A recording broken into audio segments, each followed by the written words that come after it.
Guys మళ్ళీ వచ్చేసిండు Sunny rider. మా అన్నని చూపిస్తా. మా అన్న ఊరు ఎక్కడికెళ్ళి వచ్చిందో, ఏదో పెరిగిందో అవన్నీ వినిపిస్తా. మా అన్న వచ్చేస్తుంది. అన్న రానా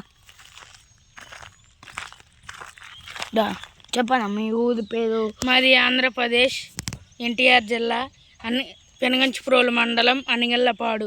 అక్కడ తిరుపతమ్మ తల్లి గోపేస్వామి గుడి ఎంతో ఫేమస్. అక్కడ ఎక్కడెక్కడ నుండి వస్తారు జనాలు ఎక్కడెక్కడో నుండి వస్తారు. కాబట్టి ఆ గుడిని మా ఊరు గనక వస్తే ఆ గుడిని చూసిపోండి, ఓకేనా? ఆ గుడి నచ్చితే లైక్ చేయండి, షేర్ చేయండి, కామెంట్ మాత్రం మర్చిపోకండి. మా యూట్యూబ్ ఛానల్ పదే @పాశం శేఖర్ రెడ్డి. మళ్ళీ ఒకసారి చెప్తున్నా, @పాశం శేఖర్ రెడ్డి. సబ్స్క్రైబ్ చేయండి, కామెంట్ చేయండి, ఈ వీడియో ఎట్లుందో షేర్ చేయండి, కామెంట్ చేయండి. పక్కన ఒక గంట ఉంటుంది, ఆ గంట కొట్టండి.